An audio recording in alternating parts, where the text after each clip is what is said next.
அதிமுக கடுமையான டஃப் ஃபைட்டில் 128 இடங்கள் வரைக்கும் வெற்றி பெறதுக்கு வாய்ப்பு இருக்குது. துரைமுருகன் அவருடைய தொகுதியிலே அவருக்கு ரொம்ப டஃப்பாக இருக்குது. அதே போல் செந்தில் பாலாஜி தொகுதியிலுமே அவருக்கு டஃப்பாக இருக்குது. டிஆர்பி ராஜாவுடைய தொகுதியில் அவருக்கு வந்து டஃப்பாக இருக்குது. திமுக கூட்டணிக்கு 100லேருந்து 106 இடங்களும், அதிமுக கூட்டணிக்கு 120லேருந்து 128 இடங்களும், தாவேகாவுக்கு ஒரு இடமும் வெற்றி வாய்ப்பு இருக்கிறதா நம்ம எடுத்த கருத்து நமக்கு தெரிய வருது. சிறந்த முதலமைச்சர் வேட்பாளர் யார் அப்படின்றதுல எடப்பாடி பழனிசாமி அவர்கள் வந்து 33%, மு.க. ஸ்டாலின் அவர்கள் 30%, விஜய் அவர்கள் 20%, சீமான் அவர்கள் 15%, யாரும் இல்லை என்பது 2% பதிவாயிருக்கு. திமுக ஆட்சியில் சட்ட ஒழுங்கு நிலை பற்றி உங்கள் கருத்து என்ன அப்படின்றது மிகவும் மோசமா இருக்கு அப்படின்னு சொல்லிட்டு 45% பேர் சொல்லியிருக்காங்க. சிறப்பாக உள்ளது அப்படின்னு 35%, கருத்தே இல்லை அப்படின்னு 20% சொல்லியிருக்காங்க. ஊடக நண்பர்களுக்கு வணக்கம். நம்முடைய Q7 மீடியா வந்து கடந்த 2019 நாடாளுமன்ற தேர்தலிலிருந்து தொடர்ந்து தமிழகம் முழுக்க வாக்காளரிடம் கருத்து கணிப்பு நடத்தி அந்த முடிவுகளை வெளியிட்டு வர்றோம். இப்போ இந்த 2026 சட்டமன்ற தேர்தலை முன்னிட்டு நம்ம 234 தொகுதிகளில் வாக்காளர்களை சந்தித்து கருத்து கணிப்பு எடுத்திருக்கோம். அதில் சாம்பிள்ஸ்னு பார்த்தீங்கன்னா ஒரு தொகுதிக்கு, ஒரு சட்டமன்ற தொகுதிக்கு சராசரியாக 125 பேர்களிடம் இந்த கருத்து கணிப்பு வந்து எடுத்திருக்கிறோம். ஒட்டுமொத்தமாக 29,250 பேரிடம் இந்த கருத்து கணிப்பு வந்து எடுத்திருக்கிறோம். சிறந்த முதலமைச்சர் வேட்பாளர் யார் அப்படின்றதுல எடப்பாடி பழனிசாமி அவர்கள் வந்து 33%, மு.க. ஸ்டாலின் அவர்கள் 30%, விஜய் அவர்கள் 20%, சீமான் அவர்கள் 15%, யாரும் இல்லை என்பது 2% பதிவாயிருக்கு. திமுக ஆட்சியில் சட்ட ஒழுங்கு நிலை பற்றி உங்கள் கருத்து என்ன அப்படின்றது மிகவும் மோசமா இருக்கு அப்படின்னு சொல்லிட்டு 45% பேர் சொல்லியிருக்காங்க.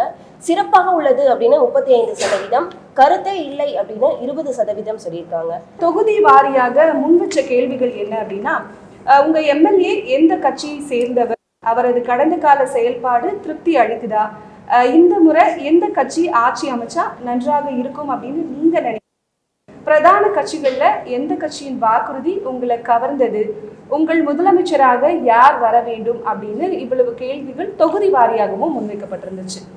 ஒட்டுமொத்தமாக சென்னை மண்டலம் அப்படின்னு நம்ம பார்க்கும்போது 37 தொகுதிகளில் திமுகவிற்கு 19 தொகுதிகளும், அதிமுகவுக்கு 17 தொகுதிகளும், தாவேகாவுக்கு ஒரு தொகுதியும் சாதகமாக இருக்குது. கடந்த சட்டமன்ற தேர்தலில் இந்த மண்டலத்தில் அதிமுகவுக்கு ஒரே ஒரு தொகுதி தான் அவங்க வின் பண்ணாங்க, மதுராந்தகத்தில் மட்டும். இந்த முறை வந்து கிட்டத்தட்ட அவங்க 17 தொகுதியில் அவங்களுக்கு சாதகமாக இருக்கிறத பார்க்க முடியும். கடந்த முறை வந்து கொங்கு மண்டலத்தில் 57 இதில் 16 திமுகவும் 41 இடங்கள் திமுகவும் வின் பண்ணாங்க. பட் இந்த முறை கொங்கு மண்டலத்தில் அதை விட கூடுதலாக அதிமுகவுக்கு சாதகமான ஒரு நிலை இருக்கிறத பார்க்க முடியுது. இது ஒட்டுமொத்தமாக தமிழகம் முழுக்க உள்ள தொகுதிகளை பார்க்கும்போது திமுக கூட்டணி 100லிருந்து 106 இடங்கள் வரைக்கும் அவர்களுக்கு வெற்றி பெறக்கூடிய வாய்ப்பு இருப்பதாக பார்க்குறோம். அதாவது நம்ம கருத்து கணிப்பில் வந்து நம்ம 234 தொகுதியில் வந்து திமுக கூட்டணிக்கு 100லேருந்து 106 இடங்களும், அதிமுக கூட்டணிக்கு 120லேருந்து 128 இடங்களும், தாவேகாவுக்கு ஒரு இடமும் வெற்றி வாய்ப்பு இருக்கிறதா நம்ம எடுத்த கருத்து நமக்கு தெரிய வருது. அதாவது 2026 சட்டமன்றத்தில் எந்த கட்சி ஆட்சி அமைப்பு சிறந்தது என்று நினைக்கின்றீர்கள்? அதுக்கு வந்து அதிமுக 37, திமுக 35, தாவேகா 15, நாம் தமிழர் 8%, யார் மீது நம்பிக்கையில் 5%. யார் ஆட்சி அமைப்பார்கள் அப்படிங்கிற அந்த கொஸ்டினுக்கு வந்து அதிமுக 37, திமுக 35, 2% வந்து அதிமுக கூடுதலாக இருக்குது. இல்லை, அதாவது தாவேகா வந்து அவங்க 500 ஓட்டை மொத்தமாக பிரிப்பாங்கன்னு நம்ம இதில் பார்க்க முடியல. அதே போல் அதிமுக வந்து ஒரு திரை பின்புலத்தை கொண்ட கட்சி, அதற்காக வேண்டி அதிமுக ஓட்டை அவங்க ஃபுல்லாக உடைப்பாங்களா அப்படின்னா அதுவும் இல்லை. அந்த ஓட் பேங்க் அப்படிங்கிறது அப்படியே இருக்குது. 2 சைட்லையுமே அவங்க ஈக்குவலாக தான் தாவேகா வந்து பிரிக்கிறாங்க. சீமானுக்கு வந்து வாக்கு சதவீதம் அப்படியே தான் இருக்குது. அவருடைய வாக்கு சதவீதம் வந்து குறையவே இல்லை. அதாவது அவர் ஏற்கனவே 8 வாங்கியிருந்தார். இப்போ நம்ம எடுத்ததில் வந்து பார்த்தீங்கன்னா கிட்டத்தட்ட 10 வருது. அவருக்கு நம்மளோட இதில் அவருக்கு கூடியிருக்கு, குறையல.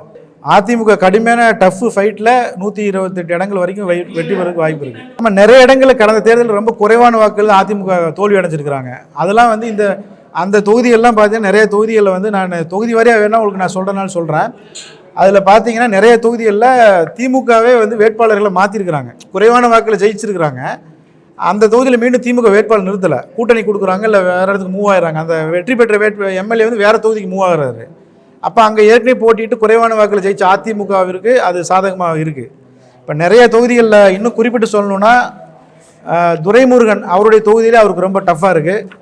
அதே போல் செந்தில் பாலாஜி தொகுதியிலுமே அவருக்கு டஃப்பாக இருக்குது. டிஆர்பி ராஜாவுடைய தொகுதியில் அவருக்கு வந்து டஃப்பாக இருக்குது. இப்போ பொதுவாக இப்போ KN நேரு, பெரியசாமி, சில பேருக்கு ரொம்ப பாசிட்டிவாக இருக்குது. பட் இந்த நான் குறிப்பிட்ட நபர்களுக்கு அவங்க தொகுதியிலே ரொம்ப டஃப்பாக இருக்குது.